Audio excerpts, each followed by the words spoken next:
Una vez más, las muestras de solidaridad después de los sismos del 7 y 19 de septiembre de este año han dejado claro que la mayoría de los mexicanos estamos dispuestos a todo cuando se trata de ayudar a quien lo necesita. Sin embargo, es necesario mencionar que no solo basta con la voluntad y el deseo de ayudar. También, en casos como estos, se requiere información y preparación para hacerlo de manera adecuada. Estar preparado para actuar en caso de desastres naturales ayuda a actuar de forma organizada, no generar desorden y no malinformar o desinformar a la población.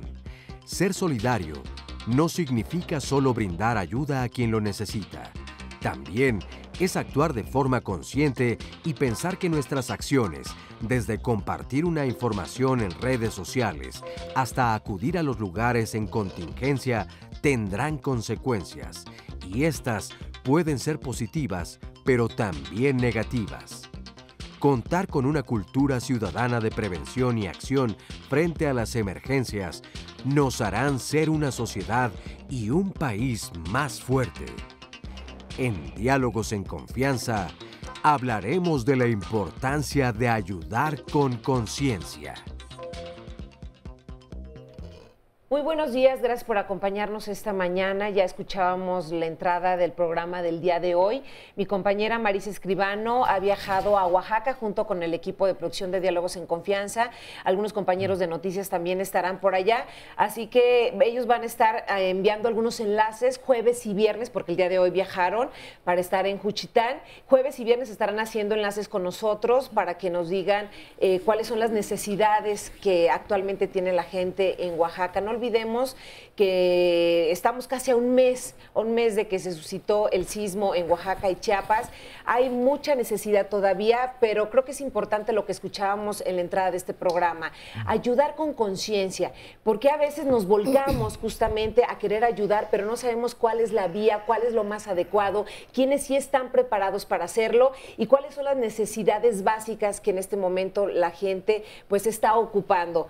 Sabemos que ahora hay muchos centros de acopio que están llenos, pero ¿qué va a suceder dentro de un mes? O bueno, casi un mes del sismo de Oaxaca. ¿Qué va a suceder en 2, 3 meses? Esa gente va a necesitar todavía de nosotros y ojalá de verdad no se nos olvide, porque ahora hemos visto que todos los mexicanos nos unimos sin importar los miedos que tengamos. De repente nos vamos, nos volcamos y decimos, vamos a dejar los miedos, arriesgando a veces nuestra propia vida, pero es importante tener esa conciencia de decir cuál es aquello que realmente puede ayudar a las otras personas. Por eso queremos hacer este programa, ayudar con conciencia.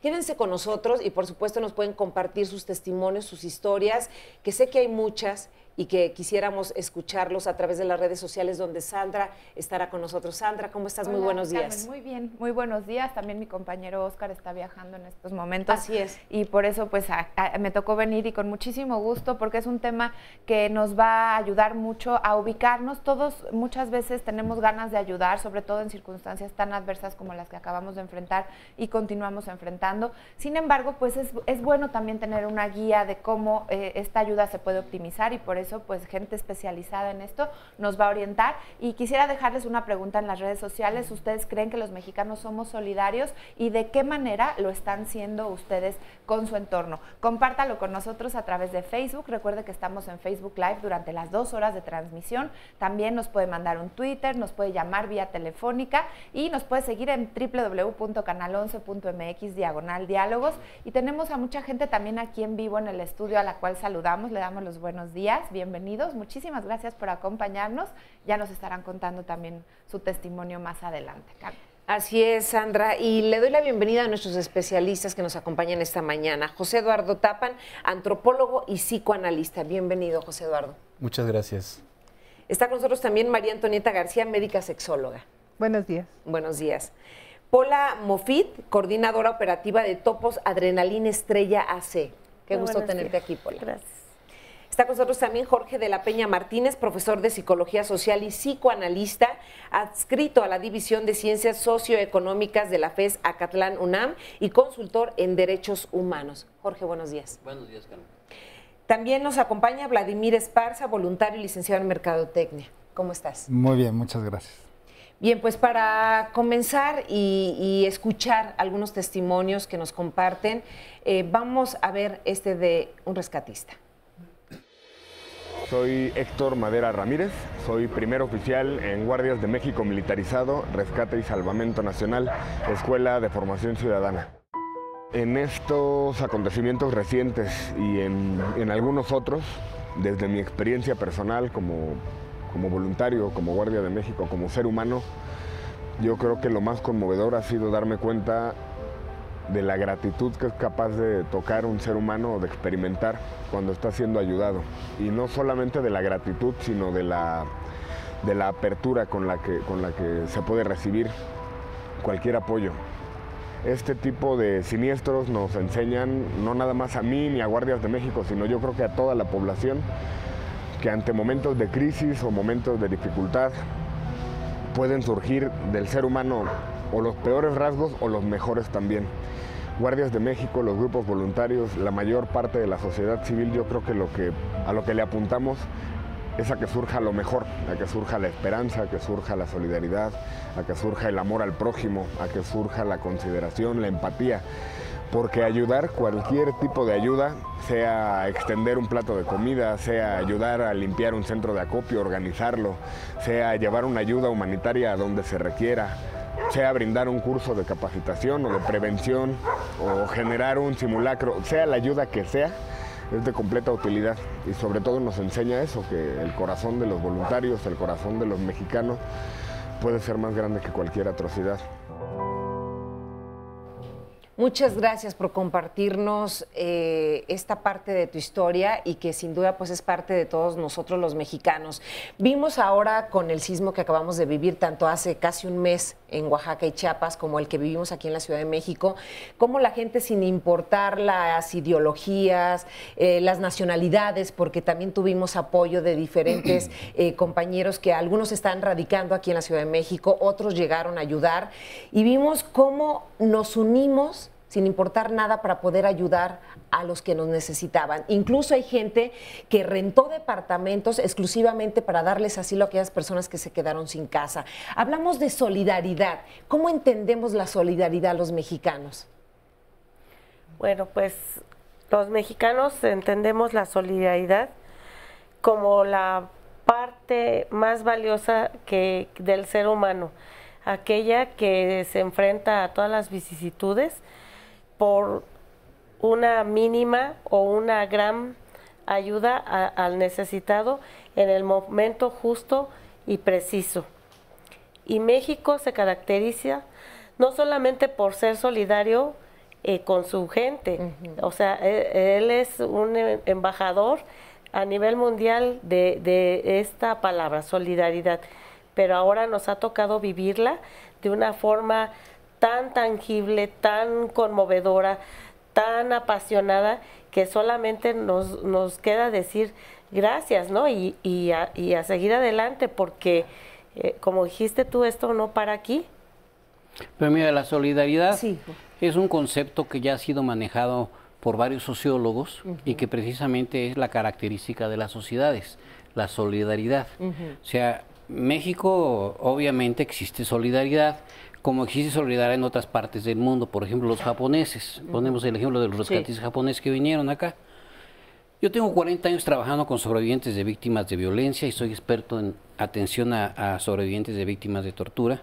O sea, tengo ya unos años trabajando con víctimas y los que vivimos el terremoto del 85, nos acordamos cómo la sociedad civil fue la que, a finales de cuentas, fue la que sacó adelante la ciudad, ¿no? Y se hicieron planes, reformaron leyes y todo ese tipo de cosas, y vuelve a suceder lo mismo, ¿no? ¿Qué sucede? Que el punto fundamental de todo esto es la corrupción. Es la corrupción. O sea, las casas que se cayeron porque estaban viejas, estaban hechas de adobe y estaban remojadas, o porque estaban mal construidas. Y estaban construidas fuera de la norma que se había reformado en el 85, 86, donde en lugar de poner varillas de 5, tenían que poner varillas de 10. Y que no estaba permitido ya en ciertos lugares hacer edificios de más de 4 o 5 pisos, hicieron edificios de quién sabe cuántos pisos, ¿no? Entonces, tenemos que tomar en consideración, en primer punto, ese aspecto. Claro. ¿Sí?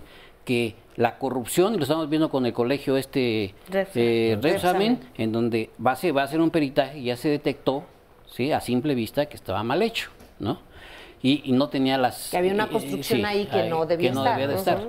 Y en segundo lugar, también deberíamos, dado que es un país con muchas características muy especiales, tener una infraestructura adecuada para desastres.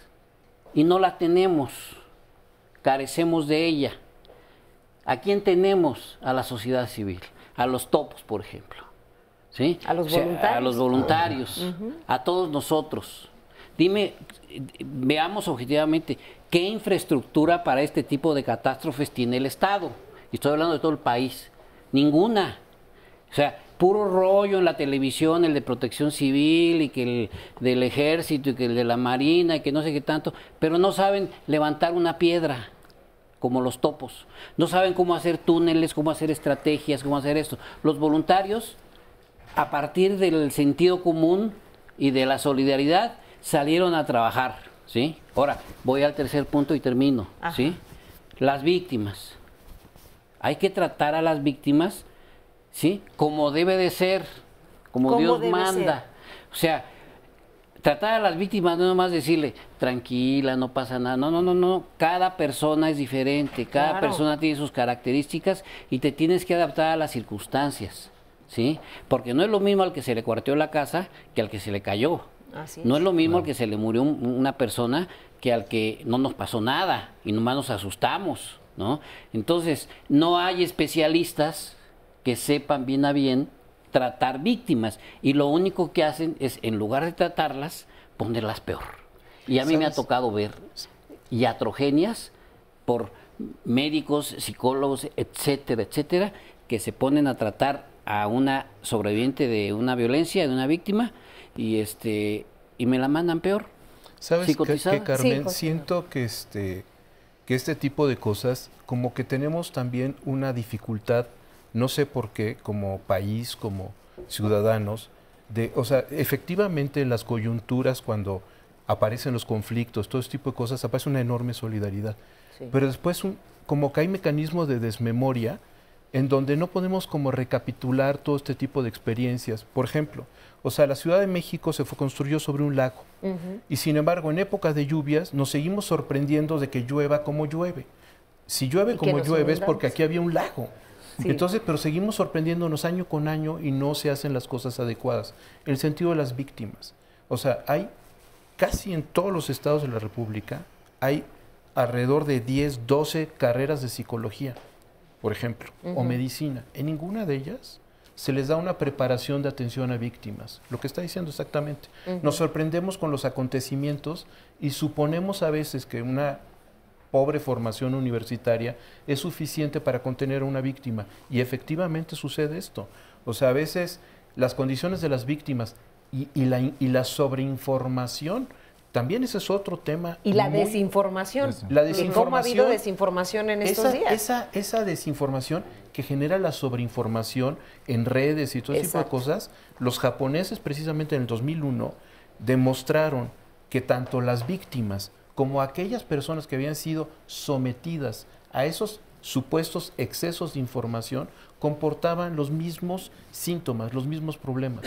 Es decir, Los que habían estado en la central de Fukuyama tenían una serie de problemas, pero aquellos que habían estado a cientos de kilómetros tenían los mismos problemas por la información, porque era demasiada la información y eso lastima. Entonces yo lo que creo es muy simple, o sea, si no tenemos programas y claridad de estos eventos y universidades en Chiapas, en Oaxaca, en la Ciudad de México y demás, en donde se les empiece a formar a los estudiantes para que en circunstancias como estas, en medicina, en ingeniería, en psicología, tengan cierto tipo de herramental para poder intervenir de una manera, actuar, entender esto que se está hablando en el programa, o sea, debemos actuar, pero con cierta información. Exacto. Entonces, si no la recapitulamos, si las universidades seguimos sorprendiéndonos con eventos de este estilo y no aprendemos de ellos. Vamos a ver este sondeo que realizamos en la calle donde preguntamos si la solidaridad es inherente a los mexicanos. Aquí nos respondieron esto. Yo creo que sí, porque pues, no has visto la tragedia que vivimos y ve cómo todos apoyamos sin importar si uno tiene dinero o no lo tiene. En 85 sí, ahí se demostró desde entonces la solidaridad del mexicano. Sale espontáneamente a ayudar, a entregar, a hacer lo posible por mitigar el dolor de los vecinos, ¿no? Pues supongo que el mexicano por naturaleza es solidario. Al menos así lo veo yo. Aquí en México yo nunca he visto que alguien se caiga y los mexicanos lo dejen tirado en la calle. Siempre alguien va y lo levanta. O si hay indigentes en la calle, siempre hay alguien que va y les lleva un pan o les da un taco o algo así. Sí, definitivamente eso se nos da por naturaleza. Siempre buscamos ayudar a la gente, siempre buscamos en qué apoyar, no sé, vemos que alguien tiene una necesidad de primera instancia, no sé, una ponchadura de llanta o se cayó, cosas así, siempre nosotros nos abocamos a levantar a la persona, ¿no? Yo creo que no corresponde necesariamente solo al mexicano, más bien el ser humano se conmueve ante el dolor de los demás. Entonces, tal vez tú vives el día a día y lo das por hecho, pero cuando pasa algo tan terrible como lo que nos pasó a todos la semana pasada, te conmueves y inmediatamente como que se te activa un chip de ayuda, siendo mexicano o no siendo mexicano. Creo que todo ser humano tiene esa naturaleza. Precisamente coincide con que todos los seres humanos tenemos la naturaleza de la solidaridad. Agustín, que nos escribe aquí, dice, es una característica de las sociedades y se interpreta a partir de la gente, los medios y las redes. En desgracias se enaltece y pasando esto desaparece. Ya regresando comentaremos más al respecto, los esperamos. Soy Susana Chavarría. Soy psicoterapeuta Gestalt y estuve colaborando en todas estas actividades que han habido de solidaridad con las personas damnificadas.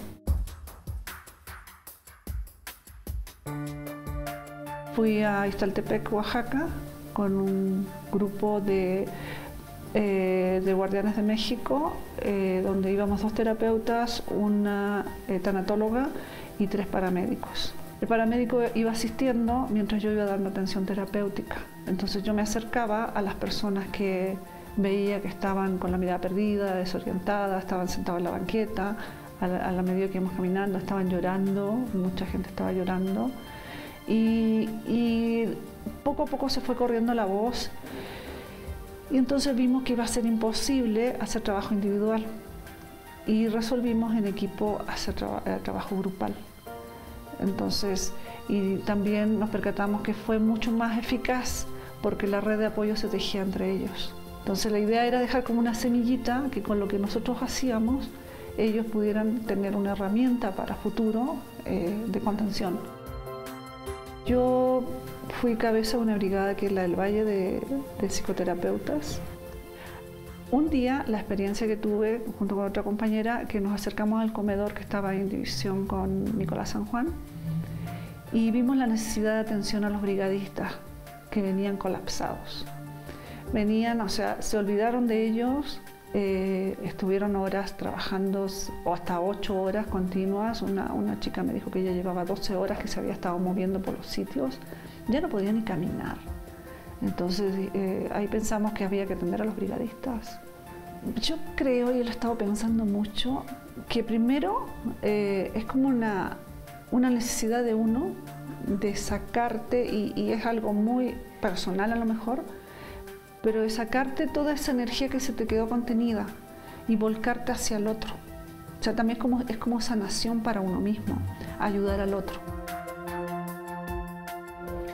Muchas gracias. Yo creo que esto es necesario para todos, no ante un desastre, sino en la vida cotidiana. Lo hemos hablado en varias ocasiones aquí en Diálogos en Confianza, la psicoterapia y cómo trabajarla con la gente que está viviendo esta parte de su vida donde pierde todo, donde pierde familiares, pierde cosas materiales.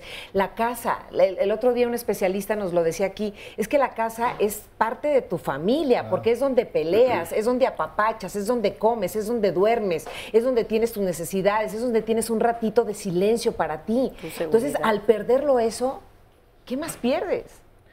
Creo que es muy importante como reconocer que la casa es el lugar de seguridad emocional que tenemos, es nuestro resguardo. Es como cuando estamos jugando a las traes y lo que quieres es llegar a la base, ¿no? Entonces, la casa es la base. Y entonces, hay una base que también es muy importante, que es mi propio cuerpo. Mi cuerpo también se convierte en mi casa. Y yo creo que hacer como esta revisión de qué estamos haciendo y qué hemos dejado de hacer es muy importante. ¿Qué hacer en la atención a las personas? Me parece que sí tiene que haber una atención especializada en casos específicos, pero en realidad lo que necesitamos es estar. Y para poder estar es que yo pueda entender que estoy en ese vilo entre la vida y la muerte y que yo estoy viva en este momento y que puedo compartirme con alguien más. Si yo me puedo sostener, quizás yo te puedo ayudar y a lo mejor tú en este momento lo que necesitas es un abrazo. A lo mejor lo que necesitas es simplemente poderte sostener y soltar para llorar, para dormir, o alguien que te diga, ¿ya comiste? ¿Tomaste agua? Y esos son pequeños momentos de contención para las personas.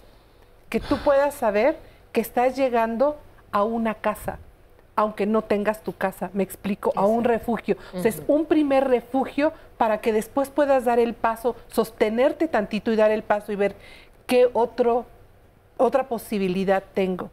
Y yo creo que lo que fuimos haciendo durante todo este tiempo fue justamente eso, poder ir encontrando pequeños oasis en las diferentes personas que fueron haciendo lo que en sus manos había para poder ayudar a otros y a otras. ¿Podemos hacer un plan de contención psicoterapéutica? Sí, solo que para eso sí se requiere un trabajo y hacer toda una personalización de cosas, etcétera. Pero creo que lo más inmediato es justamente podernos colocar así como lo hicimos, como seres humanos. Y aquí tenemos algo que puede ser dañino para nosotros, que es que en general nosotros no estamos acostumbrados a bien tratarnos y a cuidarnos a nosotros mismos. Casi todo el tiempo estamos en el afuera, dando, haciendo para los otros, y entonces en ese descuido que yo tengo para mí, dejo de comer, dejo de dormir, dejo de descansar. Los demás lo necesitan, sí, pero yo también para poder sostener a los otros. Entonces, el que yo esté bien en este momento, a lo mejor ese es el punto que hace la diferencia en la que yo puedo ayudar de una manera distinta y entonces reconocer que tú que estás levantando piedras estás sin comer, sin dormir, cansado y tal. Entonces a lo mejor hacer algo diferente para poderte ayudar y para poder contenerte a ti, que has perdido algo, a ti que estás en el sistema de ayuda, a ti que estás sin la posibilidad de volver a tu casa. Exacto. Y perdiendo tu propia estabilidad.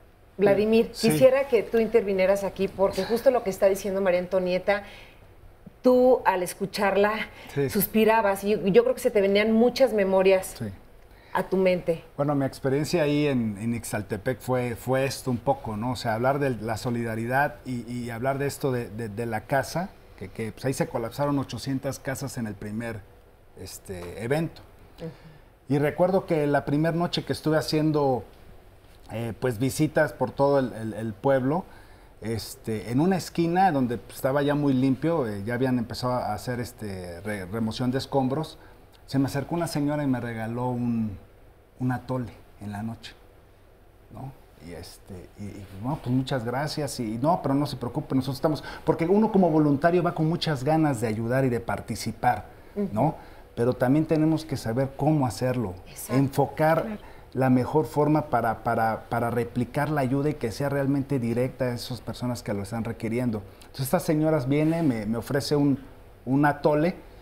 Al otro día, al mediodía, regreso por ahí, por la zona, y vuelve a acercarse ahora con un plato de lentejas, ¿no? Y me dice, es que tienes que comer, tienes que estar bien, porque pues ella estaba observando a los brigadistas, estaba observando a la gente del gobierno, mucha gente que estaba trabajando, o sea, muchos voluntarios, ¿no?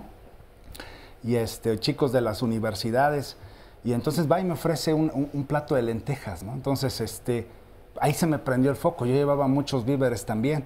Y dije, oye, y vi que había ahí una mesa y todo, y bien o mal se acercaron un par de gentes, y dije, esto puede ser un comedor comunitario, ¿no?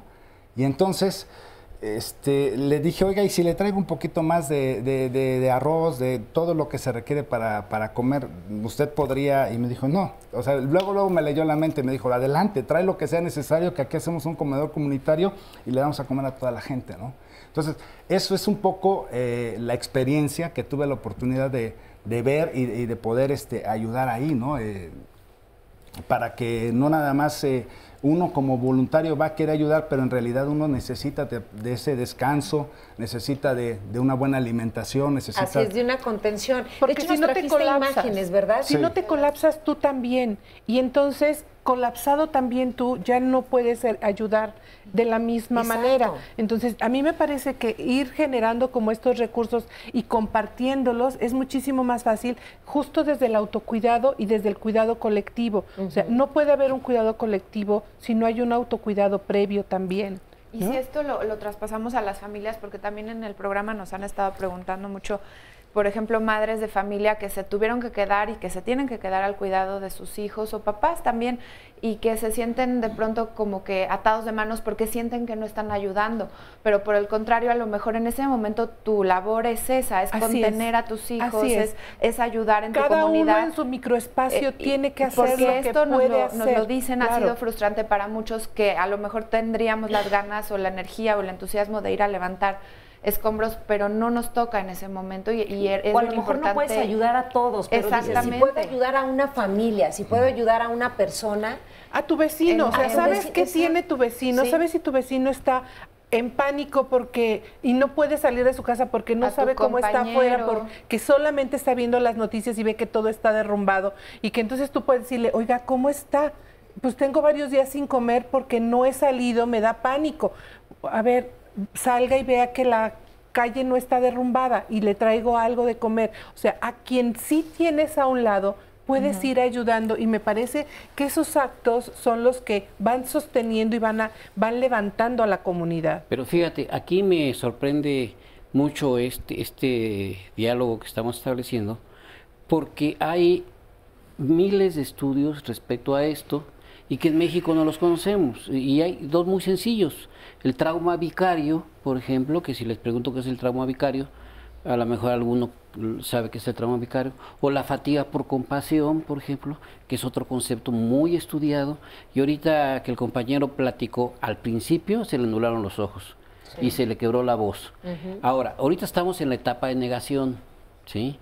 El problema va a venir después, cuando les empiece a caer el 20 a la gente, como en el 85, y ahí voy. El tema del programa es cómo ayudar mejor. Bueno, para ayudar tenemos que saber ayudar, ¿sí? Y tenemos que estar bien nosotros, no colapsar nosotros. ¿Qué pasó en este evento?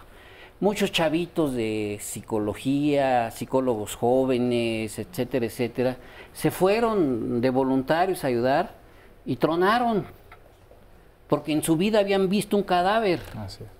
Tronaron, se deprimieron, y me los llevó la mamá al consultorio ahí, el pobre chavito, con 2 años de psicólogo llorando, ¿no? Es que no puede ser posible. Entonces, esto no es enchilame otras, esto es tener vocación, tener carácter y tener formación.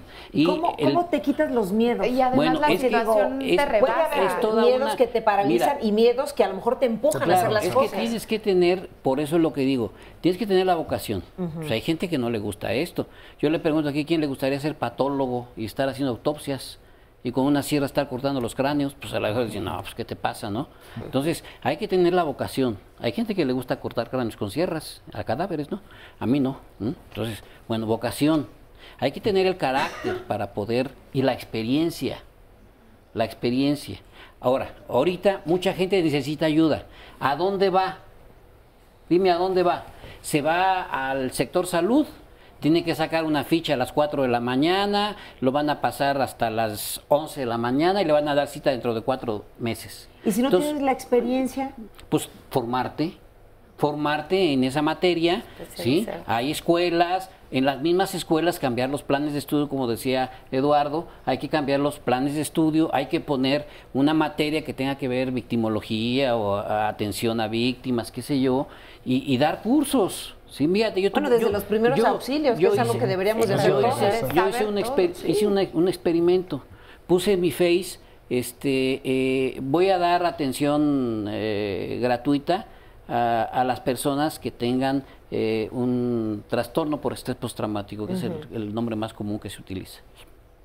Interesados comunicarse en inbox. Se me saturó,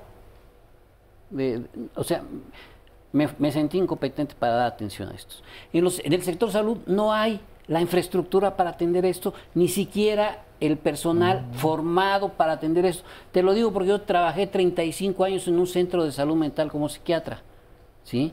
Y no hay gente que sepa tratar atención a víctimas. Bueno, les da pero así de tratarlas bien, porque mira, un trauma es una cicatriz en la mente.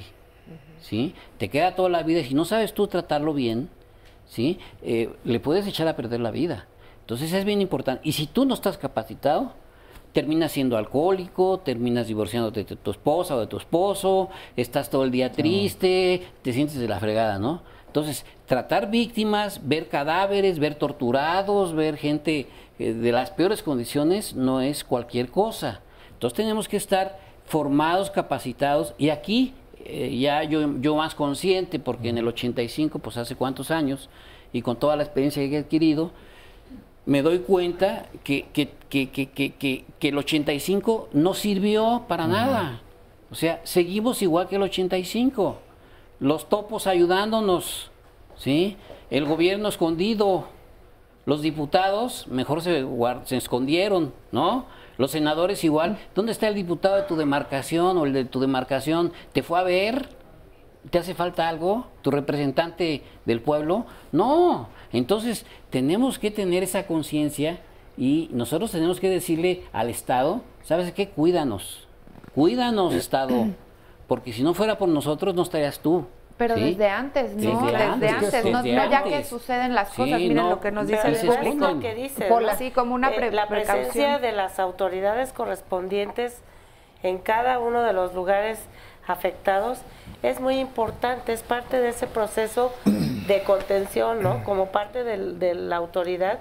Aquí estoy, estoy contigo, estoy siguiendo todo muy de cerca y estoy compartiendo, estoy haciendo cierta empatía contigo y es indispensable que eso sea palpable por la población afectada, porque de otra manera te deprime más. Exactamente. No hay ¿te deprime y puedes llegar a una psicosis? Y a un suicidio. Sí, claro. También. Vamos a regresar, pero antes tenemos esta información acerca de los millennials, ya que hablábamos de los jóvenes.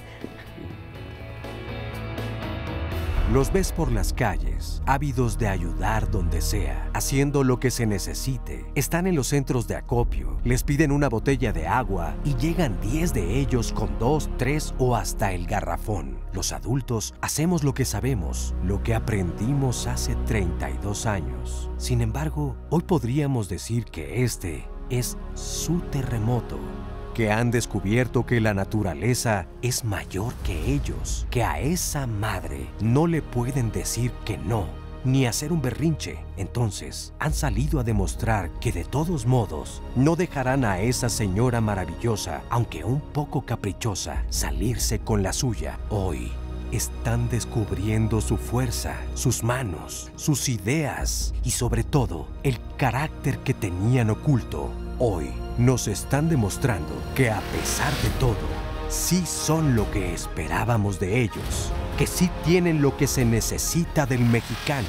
Así que, adultos, podemos estar tranquilos. Ya llegaron los muchachos.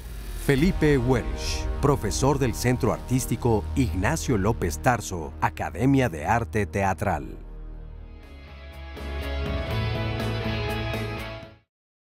Híjole, porque yo creo que todos nos podemos encontrar en un momento así, ¿no?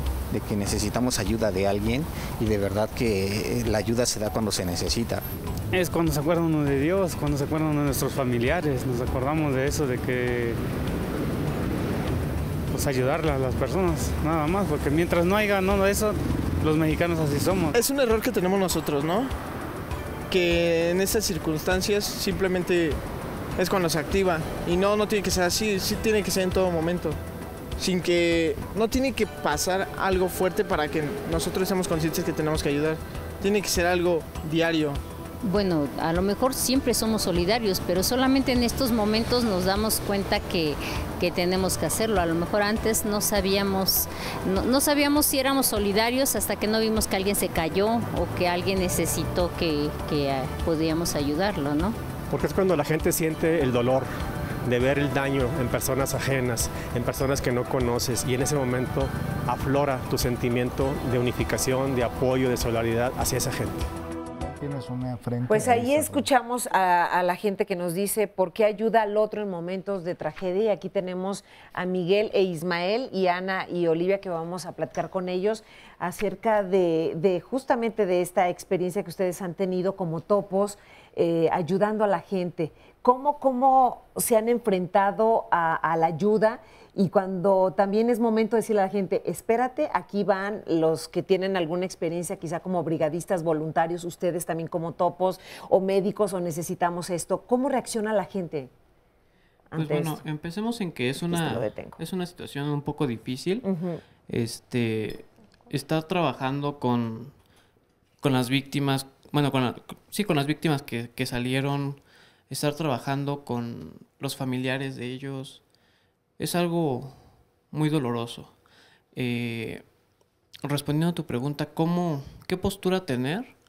Hay que ser muy fuertes, porque si tú te ves débil, o sea, te sacan, o sea, no sirves. Entonces, si no sirves, ¿para qué estás ahí? Exacto. ¿Cómo decirle a la gente, sabes qué? Estás estorbando en lugar de ayudar. Hay que ser... ¿Sí se lo dicen así o...? Mira... ¿O cómo lo manejan? Hemos visto que se desbordó la sociedad. Exacto. Y tan se desbordó que se generaba caos. Aquí hay dos cosas. Considero que el Estado debía tener una forma de administrar ese recurso. A muchos les decía, bueno, ¿qué harías tú con mucho dinero? Si tuvieras mucho dinero, pues lo gastas, lo administras. En este caso, el Estado tenía una gran cantidad de recurso humano, una gran cantidad de recurso material que no lo podía administrar porque no estaba preparado. Yo he estado en Estados Unidos en desastres y los voluntarios son de gran importancia, están bien organizados y les dan su lugar. Aquí en México no se le da el lugar al voluntariado y más bien lo consideran como un estorbo. La gente de gobierno nada más está preocupada en conservar su trabajo, en hacer su trabajo y considera a los voluntarios a veces como un estorbo. O sea, vi la gran solidaridad, el desborde de la sociedad, pero sí llegué a ver caos porque había exceso de recurso. ¿Te tienes que preparar para ser voluntario? Bueno, yo creo que de ser voluntario... Porque a veces digo, es algo innato, es algo que te ejerce en el momento ante el desastre, pero hay que prepararse, ya los especialistas decían un poco que sí, pero tú, en tu experiencia... Necesitamos organizarnos. Organización. Nada más que a veces, así lo digo abiertamente, al gobierno no le da miedo que la sociedad civil se organice, porque dicen, si se organizan para la protección civil o para los desastres, se pueden organizar para todo, y eso les da mucho miedo. por eso no quieren organizar a la sociedad civil.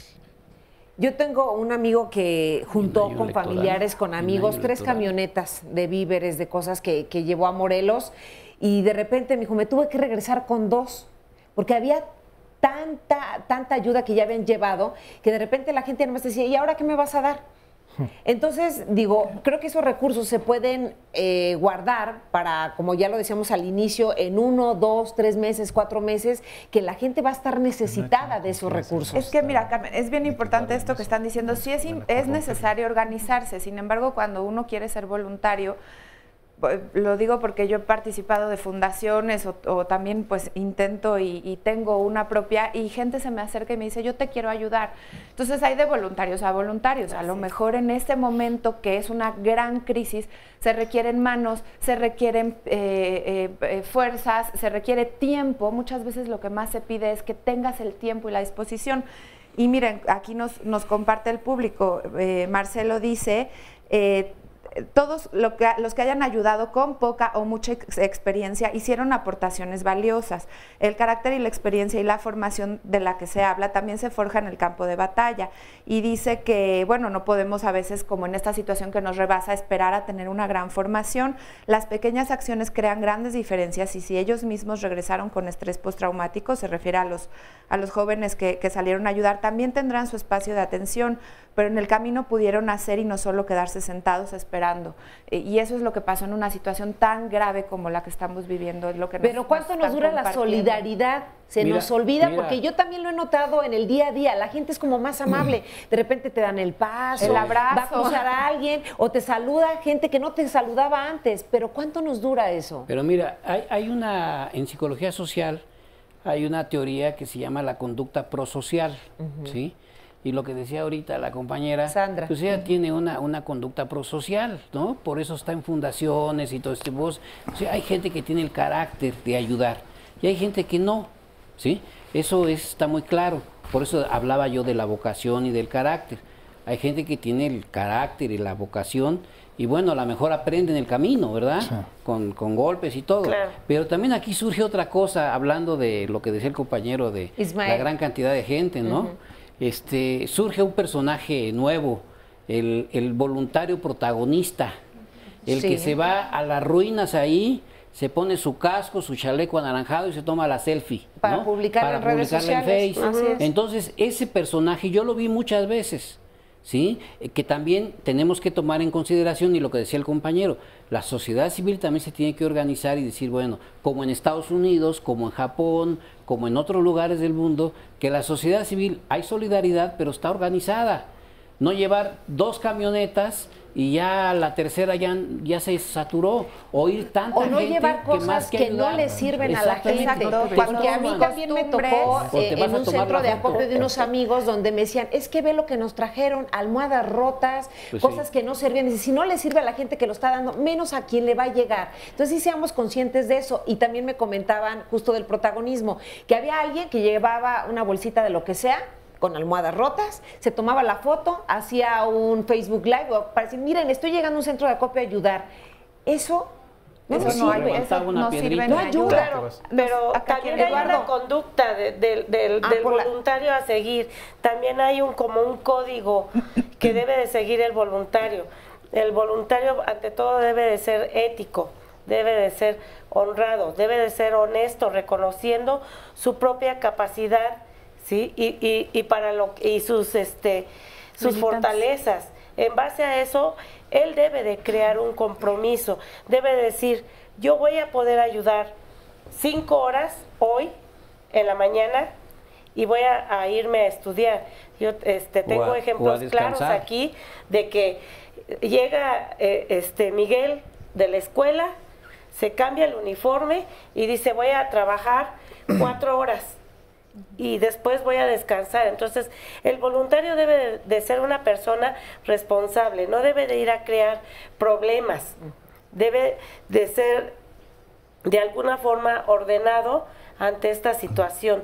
Pero es muy fácil decir, yo soy voluntario y me voy 3 días y dejo a la familia sola o dejo botado el trabajo. No se trata de eso, porque después también resultan víctimas.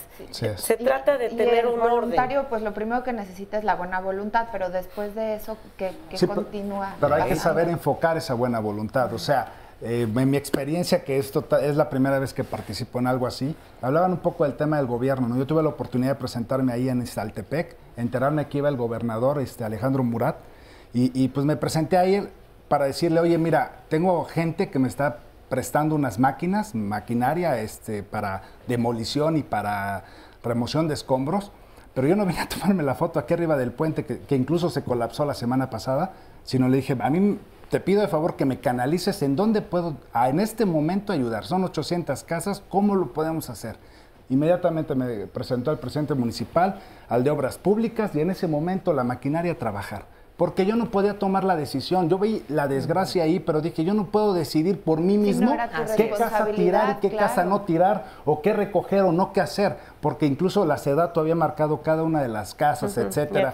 Y ya venían, estaban inventariadas y todo de los colapsos y demás. Pero habría que canalizar esa ayuda, que era voluntaria, de algún donador anónimo, de una empresa anónima que decidió poner ahí los equipos, y que bueno, había que canalizarlo, ¿no? Claro, tuve la oportunidad de supervisarlo porque esta gente pues me pedía, oye, mándame una foto que esta cuadrilla esté trabajando, que estén haciendo las cosas y tan, ¿no? Por otro lado, por ejemplo, me habían donado medicamentos, ¿no? Encontré afortunadamente a los del Politécnico, a una brigada del IPN, de enfermeros y doctores. Entonces yo, pues sí, ¿qué hago con una camioneta de medicamentos? Yo no soy doctor.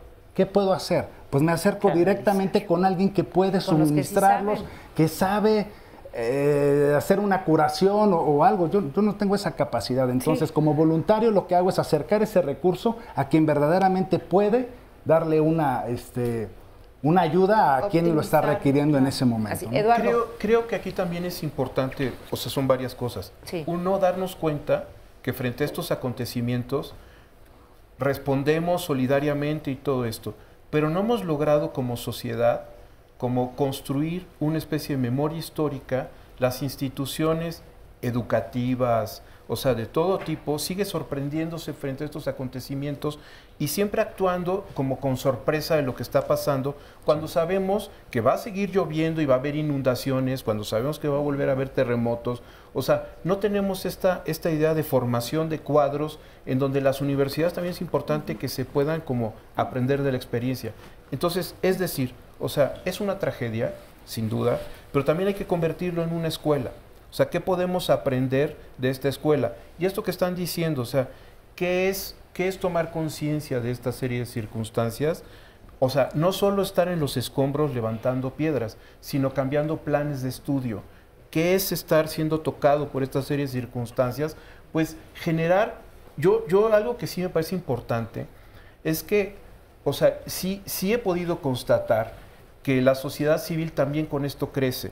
Entonces, a veces estos protocolos, o sea, como que hay modelos de intervención en crisis en Estados Unidos, en muchos países, pero lo que sucede en México es distinto. O sea, hay una manera mexicana de hacer las cosas.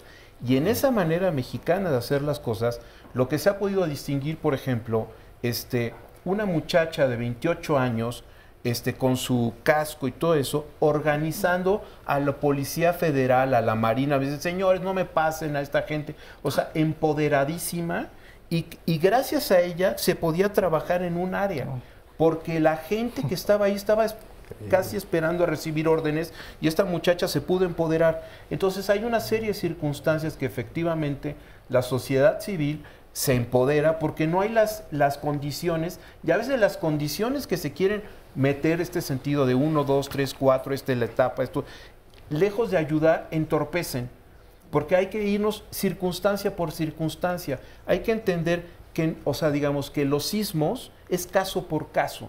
O sea, no 5 personas que están siendo en un mismo lugar, viviendo el sismo, lo van a vivir de 5 maneras diferentes. Los abordajes tienen que ser distintos. Esos protocolos que uniformizan, o sea, son eso, uniformidades que no dan cuenta de las circunstancias en donde estamos, por país, por ciudad, por persona. Entonces, si no tenemos modelos de intervención que se ajusten a toda esta variabilidad de cosas, vamos a seguir operando mecanismos obsoletos. ¿Por qué tenemos la necesidad de ayudar? Mira, eso, perdón, nada más otra cosa que habían dicho antes. Es verdad que hay una serie de cosas en la condición humana que es de solidaridad, pero lo que también es cierto es que en México tenemos un sistema desde las raíces prehispánicas, en el centro de México que se llama el tequio, y en muchos otros lugares, en donde hay un sentido de trabajo sin remuneración económica, un trabajo socialmente que se requiere. Y yo creo que eso sí lo tiene el pueblo mexicano. Ese México profundo del que hablaba Guillermo Bonfil, ese México que sigue latiendo ahí, pese a la colonia, pese a muchas cosas, pero que se queda como en el México prehispánico, en México, como esta voluntad de ayudar que no construye una sociedad civil. Ese es el problema. Esto es de lo que estamos hablando. O sea, hay un grupo de personas que ayudan y una vez que pasa el acontecimiento, se diluye. Y no se está capitalizando esto en que esto permanezca en formas de organización y todo eso. Pero mira, aquí hay una cosa muy importante, el momento histórico. Lo que decía el compañero, insisto, al Estado no le conviene que nos organicemos como sociedad civil porque entonces vamos a hacer un montón de cosas. Entonces, la política, ¿cuál es? Pues que se nos olvide, como en el 85. Bueno, todos los 19 hay una banderita y a las 7:30 de la mañana. En muchos lugares se suspendió ese día el simulacro, no sé por qué, y fue el día que tembló.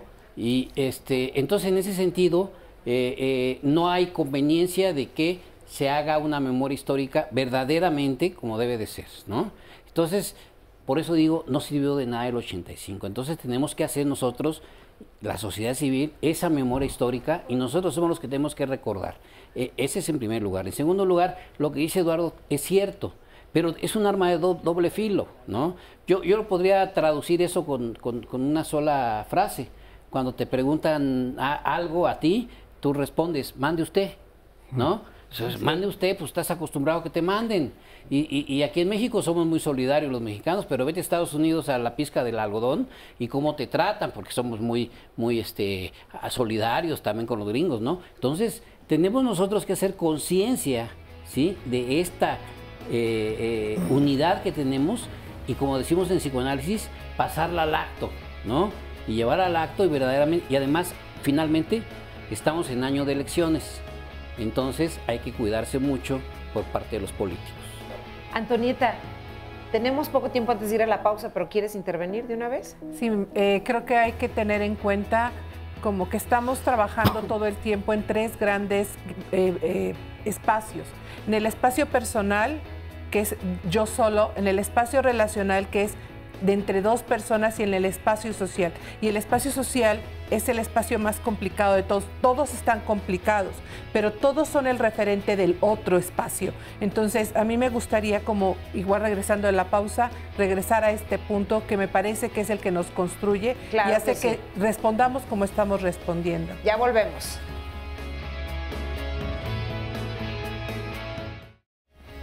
Muchas gracias por todos los comentarios que ya hemos recibido en el tema del día de hoy y lo invito a que mañana no se pierda el programa. El título, el que le hemos puesto, es Asesoría para quienes perdieron su casa. Y bueno, pues específicamente en las zonas de Oaxaca, entre ellas Juchitán e Ixcaltepec, la vida continúa en medio de la tragedia, de los escombros, mucha gente que ha perdido su casa pero que tienen esperanza, y el Canal 11, el personal, el equipo de nosotros, compañeros, están viajando en este momento, por eso estamos Carmen y yo el día de hoy aquí en vivo, porque nuestros compañeros están viajando para transmitir desde mañana, a partir de mañana, algunos enlaces vamos a hacer con ellos, el programa del viernes se realizará allá, para ver de qué forma se puede ayudar a estas comunidades, pues tras los sismos y toda la tragedia que se está viviendo en esta zona. Sin embargo, no solamente es esta la zona afectada, sabemos que son muchos de ustedes que nos ven los que han sufrido las consecuencias de los sismos o también de las inundaciones. Y bueno, si perdiste tu casa, las escrituras en los sismos pasados, sabes si está asegurada, si está bajo alguna cobertura en específico, cómo hacer válido este seguro, si no lo tienes, también qué puedes hacer. Mañana, asesoría de nuestros especialistas en este tema, no se lo pierdan, acompáñenos a partir de las 9 de la mañana completamente en vivo y seguimos hablando el día de hoy de nuestro tema de cómo ayudar con conciencia y vamos a ver lo que ya se dijo. Entendemos la solidaridad como la parte más valiosa del ser humano. aquella que se enfrenta a todas las vicisitudes por una mínima o una gran ayuda al necesitado en el momento justo y preciso. Solamente nos queda decir gracias, ¿no? Y a seguir adelante. Los que vivimos el terremoto del 85, nos acordamos cómo la sociedad civil fue la que, a finales de cuentas, fue la que sacó adelante la ciudad. Que el punto fundamental de todo esto es la corrupción. ¿A quién tenemos? A la sociedad civil, a los topos, por ejemplo. ¿Sí? A los voluntarios. A los voluntarios, a todos nosotros. ¿Qué infraestructura para este tipo de catástrofes tiene el Estado? Y estoy hablando de todo el país. Ninguna. No hay especialistas que sepan bien a bien tratar víctimas. Y lo único que hacen es, en lugar de tratarlas, ponerlas peor. Efectivamente, en las coyunturas, cuando aparecen los conflictos, todo este tipo de cosas, aparece una enorme solidaridad. Después, como que hay mecanismos de desmemoria en donde no podemos como recapitular todo este tipo de experiencias. Nos sorprendemos con los acontecimientos y suponemos a veces que una pobre formación universitaria es suficiente para contener a una víctima. La casa es el lugar de seguridad emocional que tenemos, es nuestro resguardo. Lo que necesitamos es estar. Y para poder estar es que yo pueda entender que estoy en ese vilo entre la vida y la muerte. Lo más inmediato es justamente podernos colocar así como lo hicimos, como seres humanos. Uno como voluntario va con muchas ganas de ayudar y de participar, ¿no? Pero también tenemos que saber cómo hacerlo, enfocar la mejor forma para replicar la ayuda y que sea realmente directa a esas personas que lo están requiriendo. Esto no es enchilame otras, esto es tener vocación, tener carácter y tener formación. Un trauma es una cicatriz en la mente, ¿sí? Te queda toda la vida y si no sabes tú tratarlo bien, ¿sí? Le puedes echar a perder la vida. Yo no estuve aquí de lleno cuando estaba el temblor, yo estaba en casa de ustedes, pero cuando vi en las noticias y me enteré por amigos, por las redes sociales, que aquí había muchos problemas y vi tanta gente esforzándose y vi tanta gente pues echándole tantas ganas, esa fue mi impulso. Pues mi motivación, yo soy enfermera y estuve un tiempo de voluntaria en Cruz Roja, entonces yo creo que más que nada es una parte que como jóvenes nos motiva porque nosotros somos como que esa alma que estamos saliendo adelante para poder sacar esto que está pasando. Ayudar a la familia que están sufriendo con una herramienta que la vida nos entregó a nosotros, que tiene que ser entregada. La promoción de nosotros es ayudar y no importa dónde sea, de Chile a México o en cualquier parte del mundo. Esa es la fuerza que nos da para llegar a ayudar. Me motivó más que nada el saber que también tengo pequeños en casa y pues que realmente lo necesitan. Y creo que si estuvieran yo en su lugar de las personas, sé que hay otras personas que podrían venir a ayudarnos. Uy, me motiva la vida misma. El saber que estamos vivos, que podemos ayudar, que podemos poner un granito de arena para con todos nuestros congéneres, la verdad eso me motiva. Yo creo que el saber que tu pueblo te necesita, tu gente te necesita, te hace no pensarle dos veces antes de saltar a ayudar. Y esta misma pregunta se las hago a Olive y a Ana. ¿Cuál es su motivación para ayudar? Porque sé que las dos están comprometidas también con la sociedad. La verdad es que la vida misma es la gratitud más grande como ser humano que puedes dar. Y si tú estás bien después de una catástrofe y estás observando cómo alguien no está bien, puedes ayudar. Y hazlo, y genera, y ve, y busca, y organízate, y ve qué es lo que puedes hacer obviamente a proporcionar más ayuda, porque no es de ahorita, no es momentáneo, no es como la moda que decían, ¿no? Esto se va a generar por lo menos 6 meses. El señor me dirá en el 85 cuánto tiempo más duró la catástrofe o los damnificados estuvieron en esta necesidad de ayuda. Y la verdad es que la vida misma te está dando la oportunidad, diciéndote, tú estás bien, ayuda. ¿Tú estás en un centro de acopio? Estoy en Fundación Human Access, nosotros estamos en un centro de acopio, en donde personalmente brigadistas, en un grupo de personas también de la sociedad civil, vamos a las comunidades más afectadas.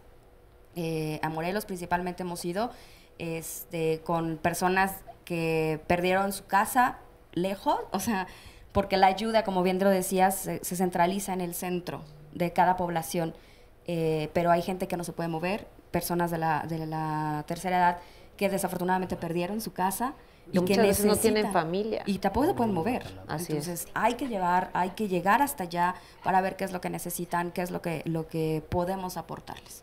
El centro de acopio está abierto, bueno, en la primera etapa es el 30 de septiembre porque vamos a hacer una brigada para seguir repartiendo los víveres y toda la ayuda. Sin embargo, va a seguir abierto todo octubre, noviembre y diciembre, obviamente. Olivia. Bueno, mi motivación para ayudar es que yo amo vivir y en Ayúdate a Dar, todos los que trabajamos ahí gozamos de buena salud, de una estabilidad y desde hace ya 12 años estamos trabajando en beneficio de instituciones que atienden a niños y jóvenes en situación de calle, en riesgo de calle y abandono. Y hemos desarrollado 2 programas para ayudar los espacios en los que ellos viven la vida. A través del programa de infraestructura apoyamos remodelación, construcción y adaptación de espacios, y a través del programa de protección civil, justo por una investigación que realizamos de cómo ven los niños, cómo viven la vida de su casa, porque finalmente son instituciones, pero ellos habitan ahí. Nos dijeron, hay lugares peligrosos, nos hablaban de cosas que pudieran parecer insignificantes para la vista de los adultos, como los árboles, las cisternas, los pisos resbalosos.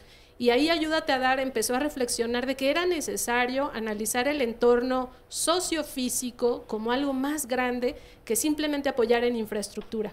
Y analizamos, junto con los niños, junto con las instituciones, desarrollar un programa de protección civil para mejorar las condiciones, y creamos este concepto de entorno sociofísico justamente como esa red de relaciones e interacciones que se dan entre los educadores que habitan en las instituciones, los niños y el inmueble. Y muchas de ellas adaptan el inmueble como un entorno educativo. Entonces tenemos señalamientos de protección civil en todas estas instituciones. Y bueno, el día del sismo lo que hicimos fue establecer contacto vía telefónica con cada una de ellas. Lamentablemente sí tenemos 2 instituciones que van a requerir intervención en infraestructura. Afortunadamente no hubo pérdidas humanas, pero bueno, pues lo hacemos desde ahí. Qué interesante. Antonieta. Qué buen ejemplo nos está dando para poder como llegar al punto que inicié hace un momento, que es cierto, se requiere todo un cambio a nivel social, de educación, de normas, de leyes, de infraestructura, etcétera, pero también en las relaciones y en lo más cortito de la sociedad, que es la familia y la colonia, ¿no? O sea, como irlo acercando hacia nosotros hasta llegar a uno mismo y preguntarnos, ¿en mi casa? ¿Cómo tengo mi casa para poder estar en un evento de inundación, en un evento de un sismo? ¿Y qué estoy haciendo y qué estoy dejando de hacer yo en lo cotidiano para cuidar de mí, para cuidar de los otros que están a mi alrededor? Y yo creo que si nos vamos justamente a esa reflexión, podemos darnos cuenta que hemos dejado de hacer muchas cosas. A mí me parece que las personas que vivimos el terremoto del 85, sí tenemos una memoria y sí tenemos un recordatorio año con año, y sí ha habido cambios. Y tan ha habido cambios que ahora sabemos lo que es una alarma sísmica, y cuando oímos esa voz tan tranquila diciendo alerta sísmica y que tú dices, ok, me tengo que salir. Pero la realidad es que cuando hay un simulacro, ¿cuántas personas salen? ¿Cuántas personas realmente hacen el simulacro? Estando en tu casa, ¿realmente cuántas veces has visto qué hay dentro de tu casa? ¿Realmente cuántas cosas hemos dejado de hacer para cuidar de nosotros? Y que eso hace que también, si yo no me cuido a mí, descuido al otro. Si yo me colapso en mi casa, nos decían hace un ratito, tras bambalinas, una doctora embarazada que quiere salir. Pues no, tienes que cuidar de ti, de tus hijos, de tu embarazo. O sea, no puedes, estás casi por tener a tu bebé. O sea, tienes que hacer cosas previas para poder ayudar a los otros. Y a mí me parece que desde ese sistema entonces podemos ir haciendo pequeñas cosas organizacionales donde veamos qué podemos hacer dentro de la casa, qué podemos hacer en el edificio donde estamos, en la calle donde estamos, en la colonia donde estamos. Eso sí podemos hacer. Y entonces en esas microorganizaciones se hace una macroorganización. Y ese es el punto importante. Creo que poder ayudar implica justamente que yo tenga una conciencia. Esto es, que yo me dé cuenta qué es lo que puedo hacer, que sí está en mis manos y qué no está en mis manos. Y después de eso, que también hay un orden jerárquico. Y el orden jerárquico es, pues, tú sabes más que yo en medicina, pues me voy contigo, que sabes más en medicina. Tú sabes más que yo en tal cosa, pues entonces voy como canalizando justamente los elementos que tenemos para que se organicen y siempre tiene que haber uno o más líderes. ¿Por qué? Pues porque ese líder tiene que ser relevado para poder descansar, para poder comer y entonces justamente poder ir trabajando en un sistema de cuidado, de autocuidado y de cuidado relacional y de cuidado social. Sí. Yo creo que no vamos a cambiar muchas cosas si no cambiamos la infraestructura interna, desde darnos cuenta que nosotros también hemos dejado de hacer cosas y que sí tenemos el miedo en la memoria del cuerpo, sí lo tenemos, y que también tenemos el enojo de no creer en las instituciones porque están maltratándonos y porque se están robando lo que nosotros estamos dando y porque estamos siendo violentados por ellos y alguien que debería de estarnos cuidando, nos tenemos que cuidar de ellos. Hablamos de todas las instituciones a todos los niveles, pero que también dentro de esas instituciones hay personas que no están haciendo eso. Personas en las que se puede confiar y con las que se puede trabajar. Y entonces, cuando nosotros podemos reconocer eso, podemos irnos haciendo alianzas con los demás, cuidando de nosotros mismos. Así es. Sandy. Mira, nos dicen en redes, Fidel Enrique, de pronto me da la impresión que somos los menos los que apoyan y hay muchos mexicanos apáticos o que buscan sacar provecho de cada situación, así como los políticos, pero trasladado a los ciudadanos de a pie, porque pues este mal ánimo también se contagia, dice él. Por otro lado, contrario, dice Morris, los mexicanos somos una gran nación, no así sus gobernantes. María Guadalupe dice, no, ese no era el que quería leer. Acá, Juan Carlos Acosta, nosotros los mexicanos siempre nos hemos caracterizado por ser caritativos y solidarios, incluso en el interior de la República. Hay gente que todavía ofrece comida como bienvenida aún estando en la pobreza. Y bueno, también dice que el proceder de algunos malos gobernantes pues hace que la población sea menos sensible. Dice Francisco Nava, el valor de una sociedad se manifiesta a través de la solidaridad. Claudia López dice, somos la envidia de muchos países, nadie tan solidario como los mexicanos, sin embargo, se agradece a los países que se sumaron a la causa y nos brindan apoyo, solidarios también. Y como aquí tengo a unos jóvenes solidarios también, María, Emiliano, Evelyn y Penélope. Yo vengo de Ayuda Psicológica México, somos una asociación sin fines de lucro de exalumnos de la Ibero de Psicología, que en esta necesidad de buscar cómo ayudar y todo, pues decidimos crear esta línea telefónica que es gratuita y está a las 24 horas para recibir llamadas de brigadistas, de damnificados, de personas que han ayudado, que no pueden dormir, que tienen muchísimo miedo todavía, que no saben cómo hablar con los niños, muchísimas cosas que nos han tocado en las llamadas. Y pues es importante eso, ¿no? Que lo que ya se había hablado antes, que tú que estás intentando ayudar, estés bien para que puedas hacer como un buen trabajo. Entonces, pues nada, ese es el tema, que llamen para que puedan como recibir el apoyo. Perfecto. Penélope. Pues básicamente pues yo soy activista, yo participo en varias organizaciones de la sociedad civil. Hemos estado trabajando desde el primer día después del sismo, desde ayudando con víveres, acomodando víveres, llevándolos. El fin de semana estuvimos en Morelos, en donde también nos comentan justamente esto de que todo se centraliza en los centros de estos pueblos y no se llega como a las zonas más necesitadas. Entonces es muy importante que como voluntarios sepamos en dónde se necesita más la ayuda, de estar bien informados también, porque muchas veces se corren rumores de que aquí se necesita esto y en realidad ya lo tienen. Entonces es más bien como informarnos de qué se necesita para poder llevarlo a los que más lo necesitan y justamente nos dimos cuenta que en cuanto a los víveres, la comida, llega muchísima comida y de repente todo se acaba en una semana, pero a la siguiente semana ya no hay. Y vas a un albergue y te dicen que no necesitan comida, pero dentro de una semana sí. Entonces es como que la sociedad civil debe de estar bien organizada para poder administrar toda la ayuda. Así es. Emiliano. Bueno, nosotros venimos de Filosofía y Letras y justamente muchos de los temas que se han tratado aquí fueron nuestra motivación para organizarnos, ¿no? Nosotros nos dimos cuenta que la ayuda tenía que ser organizada, nos dimos cuenta que justo había estos mecanismos de desinformación, ¿no? Y para eso también nos preparamos y lo de la memoria y la desorganización, ¿no? Bien, pues regresamos después de esta pausa.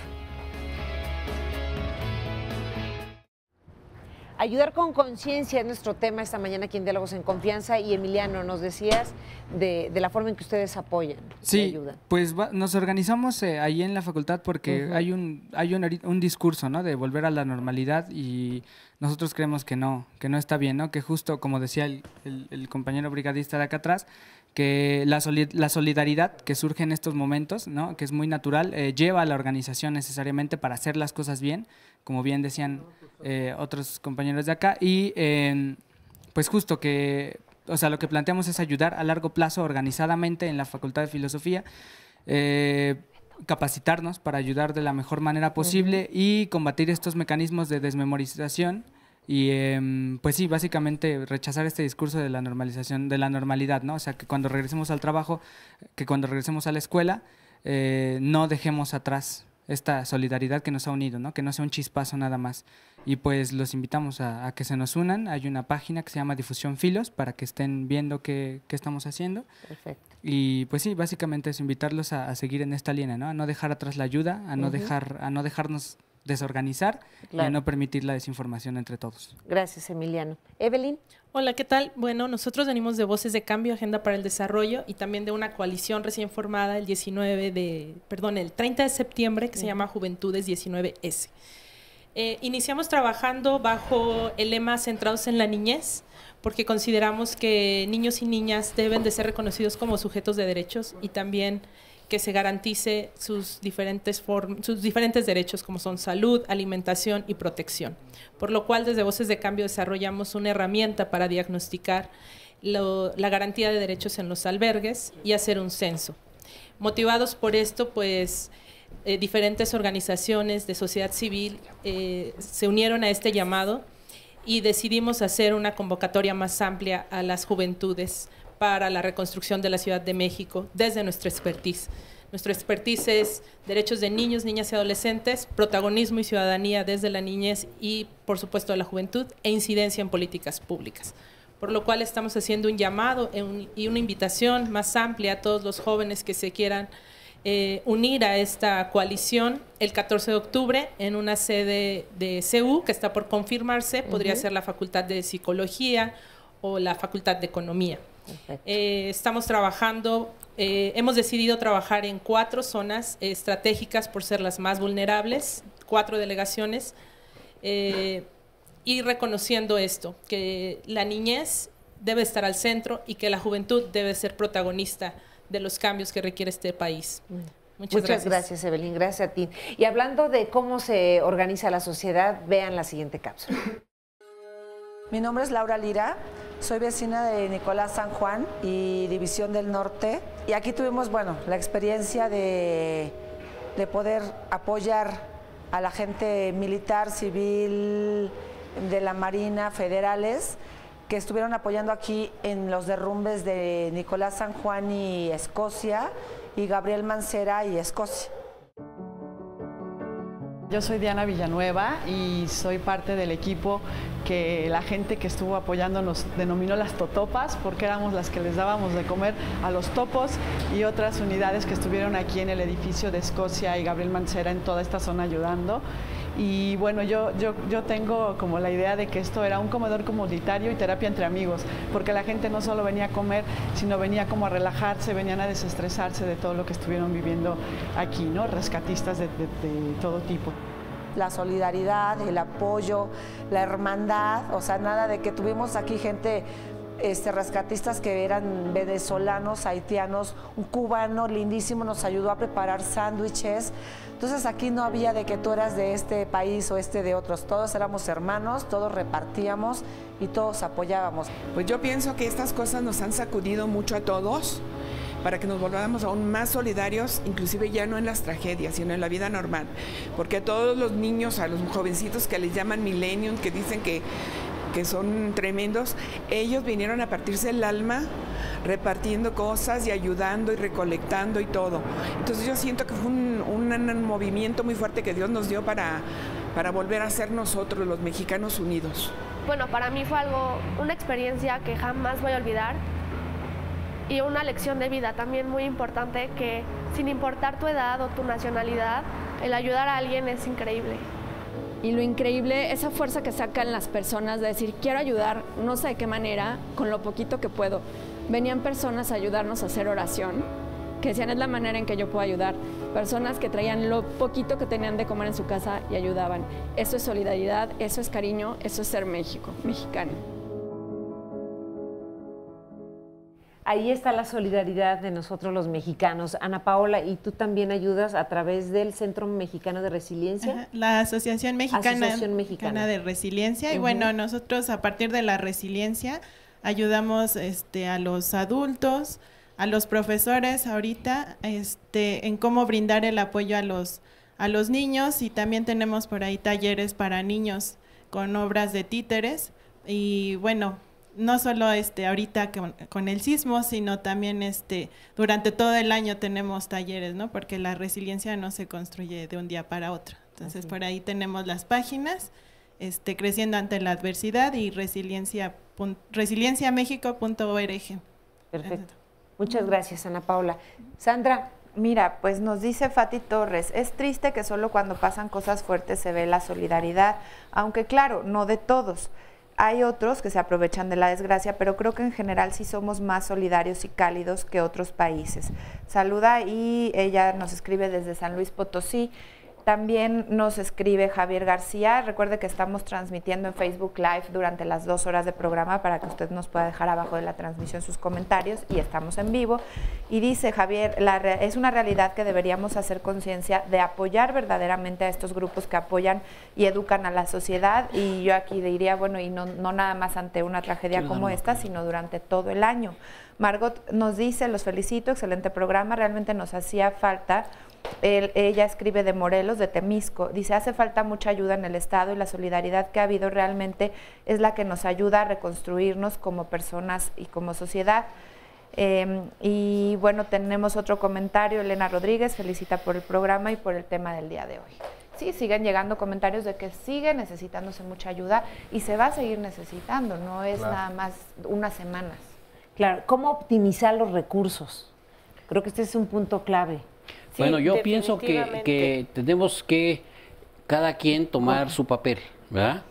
En el caso personal, por ejemplo, yo, mi área de acción es la atención al sobreviviente, ¿no? Y así como yo puedo dar atención al sobreviviente, hay gente que puede administrar ciertas cosas, hay gente que puede manejar los edificios, como decía el compañero, los ingenieros, los arquitectos, los topos tendrán sus propuestas, etcétera, etcétera. Para continuar nomás rápidamente, creo que qué bueno que veo aquí a estos jóvenes con esta mentalidad. Y tú preguntabas, bueno, ¿y cómo se le hace para hacer eso, no? Yo creo que todos tenemos una historia de vida, ¿sí? Y por algo ayudamos, o sea, no es a lo tonto. Si nos ponemos a profundizar en nuestro inconsciente, en nuestro propio ser, encontramos el por qué nos dedicamos a esto. Es por algo, no es gratuito esto que estamos haciendo. Y eso es bien importante que están haciendo, y pónganse a pensar por qué lo están haciendo, y lo están haciendo por algo, no nomás así porque se les ocurrió o porque esté de moda. Ustedes tienen algo ahí adentro que los está moviendo, ¿sí? Y qué bueno, porque eso también yo lo he traído y espero que no se me quite. En tercer lugar, digo, la sirena, la voz a mí no me parece muy bonita, la verdad, me da miedo, parece de Drácula. Sería más bien una voz como la del aeropuerto, ¿no? Más bonita, así. Y además hay falsas alarmas, ¿no? Y además la alarma suena tarde, ¿no? Primero es el temblor y luego la alarma. Bueno, pero entonces, eso fue por el epicentro. Pues eso dicen, Y luego pero también hay muchas aplicaciones que nos asustan también. Tenemos que prepararnos bien en ese sentido, ¿no? Otro punto que hay que tomar en consideración y que lo dije desde el principio es la cosmovisión, ¿sí? Es decir, parece que todo es la Ciudad de México. Tenemos Juchitán, tenemos Tonalá, tenemos Morelos, tenemos Puebla, y la mentalidad de la gente es diferente. Sí. El compañero decía que donde fue él, le preguntaban, ¿de qué partido vienes? ¿No? Por ejemplo, ¿sí? Y yo he ido a trabajar con indígenas quechuas y con indígenas mayas a la selva, y ellos tienen una percepción, una cosmovisión diferente y dicen, pues así lo quiso Dios, por ejemplo, ¿no? Entonces tú tienes que adaptarte a esas circunstancias en donde estés trabajando, ¿no? Y en último lugar, nada más ya para terminar, lo que decían ahorita en el tuit, les recomiendo lean el libro o por lo menos los 2 primeros capítulos del libro de Naomi Klein, La doctrina del shock, ¿sí? Donde habla ella que después de un evento como ¿sí? En donde se caen edificios o como los maremotos y todo ese tipo de cosas, y pone de ejemplo a un psiquiatra norteamericano, gringo, y digo norteamericano porque era presidente de la Asociación Psiquiátrica de Canadá y de Estados Unidos, empezó a experimentar con electrochoques, ¿sí? Para encontrar el suelo de la verdad, y entonces ahí sale la doctrina del shock. Cuando hay un shock, aparecen los capitalistas salvajes a comprar casas baratas, y la gente quiere ir ahí, y al ratito vuelven a construir ahí edificios gigantescos que nos van a meter en el mismo problema. Entonces, en términos de la administración y de la propuesta que podamos hacer, es que se haga un buen uso. Usted habló de la política dentro de su organización, y hay que ponernos los pantalones y decir, ¿sabes qué? Se tiene que respetar la ley, nada de construcciones en zonas sísmicas, construcciones de tantos tipos con ciertas características, y no tenemos que dejarnos, porque entonces nos come el neocapitalismo y empezamos a volver a construir edificios de 12 pisos para que se vuelvan a caer en el próximo temblor, ¿sí? Porque estamos en una zona sísmica. Eso es claro y tenemos que aprenderlo. Claro. Hola. A mí me gustaría mucho como que retomar esta parte de la optimización de los recursos, porque vamos a hablar primero de los recursos materiales. Para nosotros como personas desarrollarnos, tenemos que optimizar los recursos familiares, primero que nada. Después nos vamos a un segundo ámbito, que son los recursos económicos.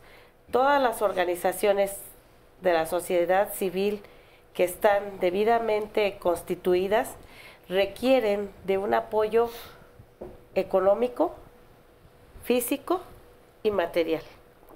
Ese debe de seguirse proporcionando en la medida que todas las organizaciones van haciendo de manifiesto ante redes sociales, ante la sociedad civil, los resultados del trabajo, y de esa manera poder seguir dando la continuidad que se está requiriendo para los próximos meses. Porque si bien es cierto que, por ejemplo, Topos trabaja en los colapsos y en el rescate de las víctimas, ahora viene la segunda parte, que es trabajar con la sociedad civil, canalizar todos los apoyos que nos llegan a nosotros. Como decía aquí el compañero, me llegan medicamentos, yo tengo que buscar la manera de canalizar estos medicamentos, y para eso, para canalizar esta materia, requiero de la economía y de la parte física, de la parte del capital humano. Entonces, debemos de ser muy conscientes y transparentes en esta parte, porque de esa manera se va a lograr hacer un trabajo efectivo, constante, eficaz y de una manera muy asertiva, ¿no? Con una comunicación con la sociedad que lo requiere, aportada desde la sociedad civil organizada, porque ahí hay que ver esta parte, ¿no?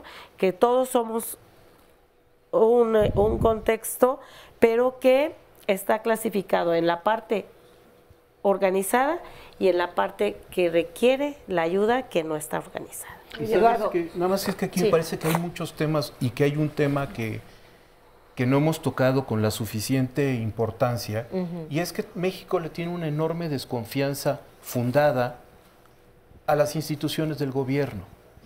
Hemos podido, nuestra experiencia histórica, social, cultural, nos ha enseñado a desconfiar, porque hemos visto que hay que desconfiar, porque se roban las cosas, o sea, tristemente eso es una realidad. Entonces, si queremos, por ejemplo, cómo se van a distribuir los recursos, y estos recursos van a ser administrados por el Estado, por el gobierno, yo te garantizo que la sociedad civil va a desconfiar de eso. Entonces, no ver eso es querer tapar el sol con un dedo. O sea, esa es una realidad.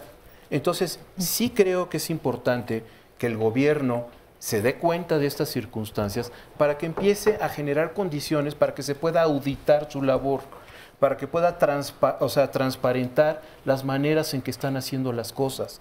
Si no se hace eso, esto que estamos viendo, o sea, yo estuve colaborando también en algunos centros de acopio y todo ese tipo de cosas, y la gente lo que manifestaba era su desconfianza en que eso llegara a la gente a la que iba a ser beneficiada, porque había información de que los camiones eran detenidos, eran reconducidos, y efectivamente este apoyo y esta solidaridad era usada con intereses políticos o intereses de campaña o intereses de diferentes cosas.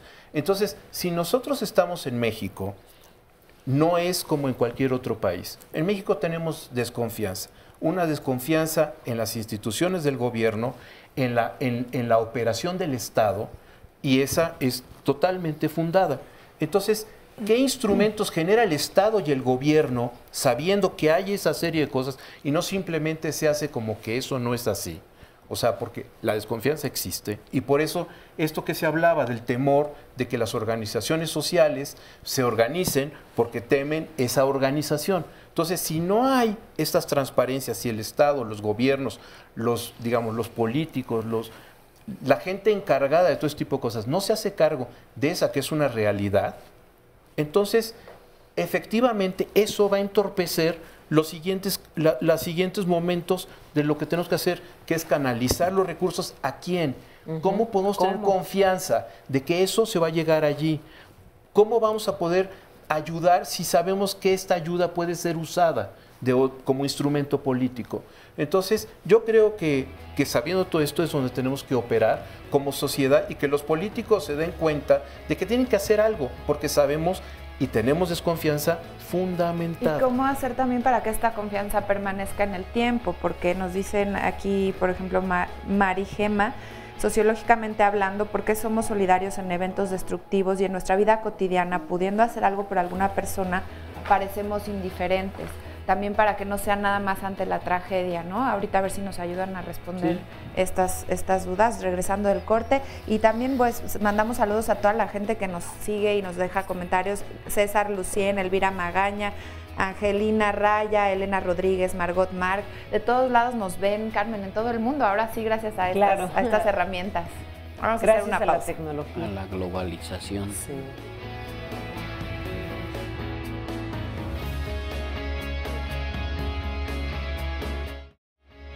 Muchísimas gracias por seguirnos a lo largo de este programa. Ya casi estamos por terminar, nos queda un ratito todavía, pero lo invito a que la próxima semana nos acompañe, porque de verdad nos va a hacer mucho bien el programa de la próxima semana. Vamos a hablar de las herramientas para relajarnos. Creo que en este momento a todos nos hace falta. Algunas herramientas pues ya nos las conocemos, ya las sabemos, estas estrategias, pero no las aplicamos. Es importante darnos tiempo para relajarnos, para estar a solas. Y no nada más, a veces se piensa que relajarse es un placer, pero también es necesario cuidar, y ya hablábamos hace ratito, nuestro cuerpo, cuidar nuestra salud mental, nuestra salud física, emocional. Y bueno, pues además de aprender a relajarnos día a día, hay que vivir con un ánimo específico, hay que tener herramientas para levantar el ánimo, y vamos a conocerlas o a recordarlas la próxima semana, no se lo pierda. Y si tiene alguna idea que quiera aportar en este tema, pues háganosla saber, nos la puede hacer llegar a través de nuestras redes sociales. Vamos a continuar con nuestro tema del día de hoy y vamos a ver lo que ya se dijo. Que el 85 no sirvió para nada. O sea, seguimos igual que el 85. Los diputados mejor se escondieron, ¿no? Los senadores igual. ¿Dónde está el diputado de tu demarcación o el de tu demarcación? ¿Te fue a ver? ¿Te hace falta algo? Como en Estados Unidos, como en Japón, como en otros lugares del mundo, que la sociedad civil hay solidaridad, pero está organizada. El voluntario debe de ser una persona responsable, no debe de ir a crear problemas. Es muy fácil decir yo soy voluntario y me voy 3 días y dejo a la familia sola o dejo botado el trabajo. No se trata de eso. Una camioneta de medicamentos, yo no soy doctor. ¿Qué puedo hacer? Pues me acerco directamente con alguien que puede suministrarlos. Como voluntario lo que hago es acercar ese recurso a quien verdaderamente puede darle una ayuda a quien lo está requiriendo en ese momento, ¿no? Frente a estos acontecimientos, respondemos solidariamente y todo esto, pero no hemos logrado como sociedad, como construir una especie de memoria histórica. Las instituciones educativas, o sea, de todo tipo, sigue sorprendiéndose frente a estos acontecimientos y siempre actuando como con sorpresa de lo que está pasando. Si no tenemos modelos de intervención que se ajusten a toda esta variabilidad de cosas, vamos a seguir operando mecanismos obsoletos. ¿Qué estoy haciendo y qué estoy dejando de hacer yo en lo cotidiano para cuidar de mí, para cuidar de los otros que están a mi alrededor? Que si nos vamos justamente a esa reflexión, podemos darnos cuenta que hemos dejado de hacer muchas cosas. La realidad es que cuando hay un simulacro, ¿cuántas personas salen? ¿Cuántas personas realmente hacen el simulacro? Y que también tenemos el enojo de no creer en las instituciones porque están maltratándonos y porque se están robando lo que nosotros estamos dando, pero que también dentro de esas instituciones hay personas que no están haciendo eso, personas en las que se puede confiar y con las que se puede trabajar. Estamos en año de elecciones, entonces hay que cuidarse mucho por parte de los políticos. Sentimos esa necesidad, por lo pronto yo, de hacer algo por nuestro pueblo, por nuestros ciudadanos. Nos pidieron ayuda en este centro de acopio y pues llegamos a buena hora en la mañana trayendo lo que nos pedían, ya fuera que lo fuéramos a comprar o lo tuviéramos en casa en buen estado. Y bueno, ¿cómo se coordinó? Al final, bueno, fueron 2 amigas que decidieron organizar esto. Entonces, bueno, por la necesidad de querernos sumar al proyecto y querer hacer algo para ayudar. Y era impresionante el ver cómo por ratitos muy pequeños estábamos muy tranquilos y de repente llegaban más víveres, llegaban más productos. Fue un trabajo en equipo increíble, todos los niños colaboraron. Mandamos más de 130 camionetas, 2 trailers, 4 avionetas y un helicóptero. Los mandamos al estado de Morelos, de Oaxaca, de Chiapas, al estado de México y bueno, obviamente aquí toda la ayuda en la CDMX. Y pues bueno, yo me sentí muy orgullosa de la gente que vino a ayudar aquí, de nuestros vecinos, de la escuela Yocosa que nos vino a ayudar, de todos mis amigos, de todas las personas que se acercaron a nosotros sin recibir nada a cambio, la gente que se abrió y dio todo lo que tenía para ayudar a las personas que más lo necesitaban. Quiero agradecer mucho el espacio que nos dieron como una mamá del colegio para hacer aquí la recopilación de lo que se necesitaba y seguir enseñando a nuestros niños con el ejemplo que sí se puede ayudar siempre. Me sentí bien, me sentí como satisfecha conmigo misma por poder apoyar a las personas que lo necesitan cuando yo sé que estoy bien y cuando no hay alguien que lo necesita en ese momento. Podría ser mi mamá, podría ser un amigo o podría ser una persona a la que no conozco. Mi sentir fue saber que estoy apoyando a quien lo necesita, no nada más ahora sí que a una sola persona, sino a varias personas que tal vez no tengan casa o no tengan que comer. Conocidos, desconocidos y ante la necesidad de ayudar a los demás, es increíble cómo se reúne la gente, cómo se pueden organizar, cómo se puede llegar más lejos cuando hay corazón y cuando hay intención. A mí siempre me gusta ayudar a los que lo necesitan y ahora yo me siento muy afortunado al poder ayudar. Al ayudar a las personas que estuvieron así, me sentí feliz de saber que nosotros pudimos haber ayudado a esas personas. esta experiencia me gustó mucho porque me sirvió para que la próxima vez valore más las cosas que yo tengo, porque algún día puede pasar algo así y yo puedo ser el que esté en problemas y alguien me va a ayudar. Yo soy y tú eres. Qué reconfortante escuchar a los niños que tienen esta formación de ayudar, que tienen esta intención de hacerlo, y esto es justamente lo que ustedes han estado diciendo, que en las escuelas se debería de aplicar otras materias que justo te sensibilicen ante una tragedia y que sepan los niños de qué manera lo pueden hacer ellos. Vladimir, tú tuviste una experiencia en el cual, bueno, a veces la gente también se aprovecha de que llegan muchísimas camionetas o camiones llenas de víveres y dice, ay, yo no soy damnificado del sismo, pero sí social. Entonces, échenme para acá algo. Sí, sí, incluso el mismo chofer de la camioneta o del camión que llevaba, en este caso, llevábamos despensas, pues se acerca a mí para decirme, oye, pues yo ya me voy y pues me voy a llevar una despensa, ¿no? Y le dije, oye, perdona, pero tú eres un damnificado. Me dijo, no, entonces pues no te la llevas, ¿no? O sea, simplemente ubicar lo que estamos haciendo, tener la conciencia, como dice el programa, de lo que estamos realizando, hacia dónde vamos enfocados, no ser aprovechados. Exacto, yo también lo vi ahí en la asociación ganadera, cómo llegaba X cantidad de personas como acarreadas para que les dieran despensas, ¿no? Entonces, fue un shock, así difícil para mí entenderlo, tener que aceptar lo que es parte de una cultura que tiene que cambiar a nivel de la política, de una sociedad, ¿no? No de una cultura. De ver en el albergue de Juchitán, en el de Tecnológico, ver una cantidad de gente que pues no son damnificados del sismo, sino quizás damnificados sociales, ¿no? Sí, yo quisiera... Sí, Antonieta, permíteme, Jorge. Antonieta, ¿quieres retomar lo de Vladimir? Creo que sí es muy importante reconocer que tenemos una gran losa encima de nosotros y que es una cultura del maltrato y la violencia. Una cultura del maltrato y la violencia que se está replicando todo el tiempo y que hace que yo esté más atento a cuidarme de los otros, de qué están haciendo y además de hacer cosas bien para quedar bien y de poder construir cosas en el afuera para estar bien aparentemente y descuidarme a mí. Y el descuido que yo tengo conmigo genera un gran vacío, un hueco que yo no sé cómo llenar. Generalmente es porque estoy en el displacer, estoy en el dolor, un dolor que se ha normalizado y que entonces yo ya no lo identifico y me empiezo, como yo me maltrato a mí, te maltrato a ti. Y ese maltrato socialmente está bien visto. Yo puedo bromear contigo descalificándote, puedo hacer un juicio negativo de ti y la gente se va a unir muy fácilmente para destrozar a la otra persona. Y eso hace que tengamos muchas desconfianzas. Por lo tanto, en el momento que yo busco cómo llenar este hueco, lo busco en el afuera y lo busco haciéndome de más cosas.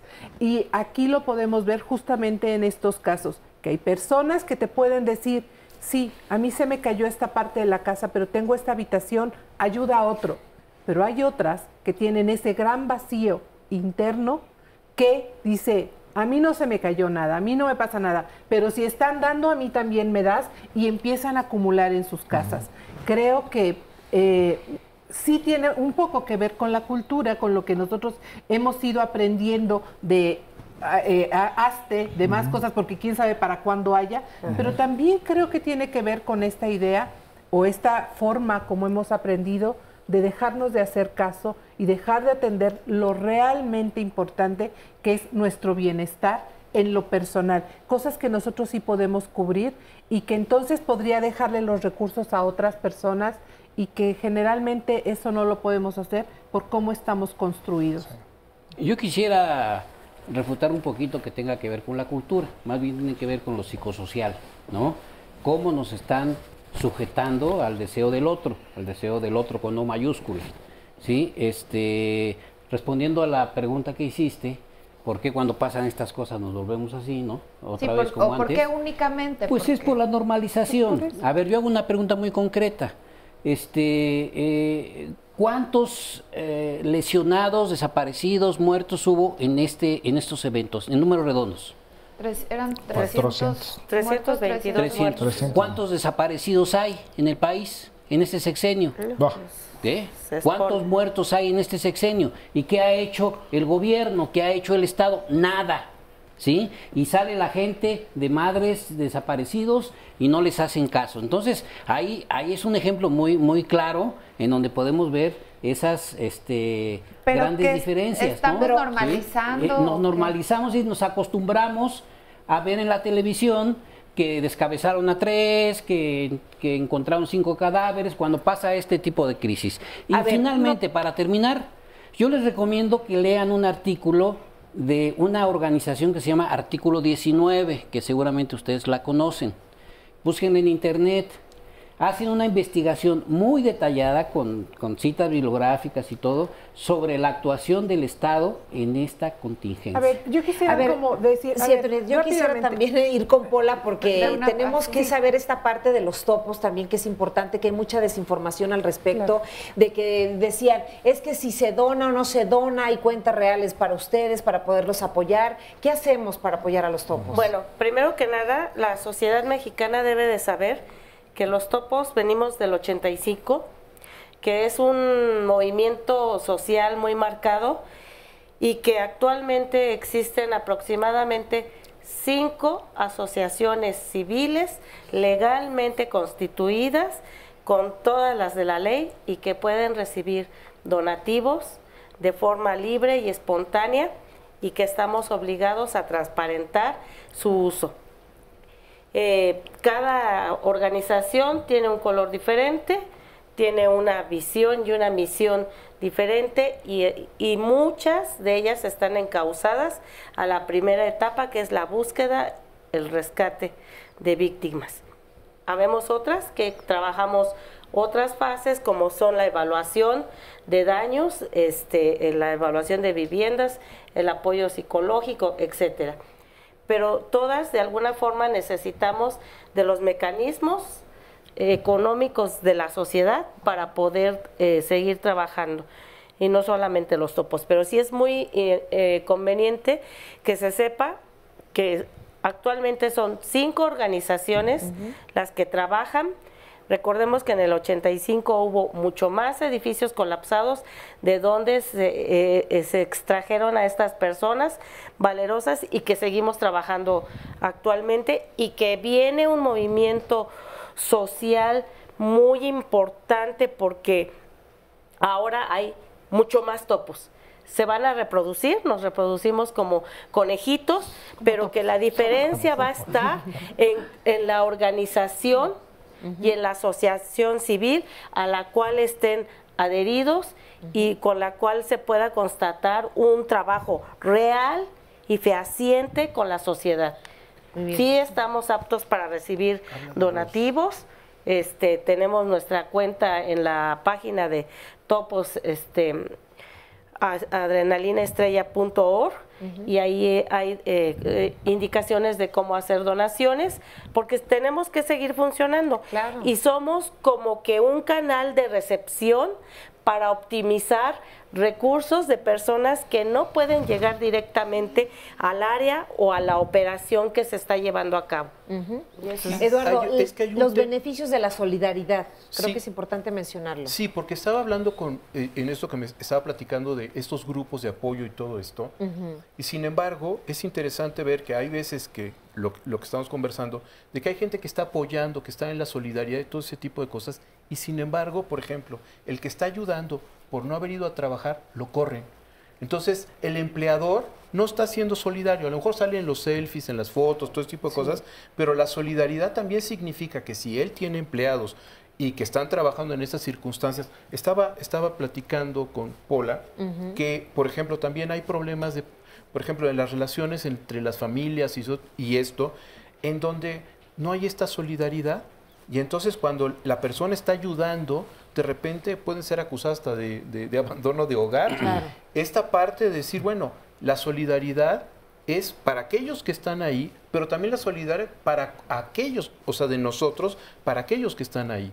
Entonces, generar condiciones sociales, una red en donde los empleadores, si tienen gente que pueda saber que están haciendo apoyo, puedan seguirles dando sus salarios. Esta parte de apoyo psicológico, está hablando también de pérdidas incluso de la gente que está haciendo la solidaridad y que está trabajando, de pareja, de todo ese tipo de cosas. Entonces creo que debemos entender que la solidaridad es un concepto mucho más amplio y que no atiende únicamente a aquellos que están ahí en los escombros, sino que tenemos que generar una red social que participe apoyándolos, generando condiciones. Pero algo que dijo es esencial. Estamos en un país donde la transparencia de la administración de recursos, de ese tipo de cosas, es esencial. Entonces, debemos generar este sentido de transparencia para que todos podamos ayudar de una manera y nos podamos comprometer sin problema. Y poder ayudar a los otros a partir de regresar al cuidado del cuerpo y el cuidado, estar justamente en el bienestar y en el placer. Creo que eso es algo que no debemos de perder de vista. El cuerpo humano está para poder estar en bienestar y entonces irnos dando pequeños cuidaditos placenteros que haga que yo pueda estar bien y que pueda acompañar a otros, cuidar a otros. Me parece que eso tiene que estar todo el tiempo en nuestra memoria y en nuestro recuerdo, justamente para poder cuidar nuestro entorno y poder optimizar los recursos que tenemos, sea los que sean. Y por último, a mí me gustaría agradecer no solamente a todos los voluntarios que se han volcado de todos los países, sino también a los que nos apoyan. A todos, por supuesto que sí. Gracias por estar aquí.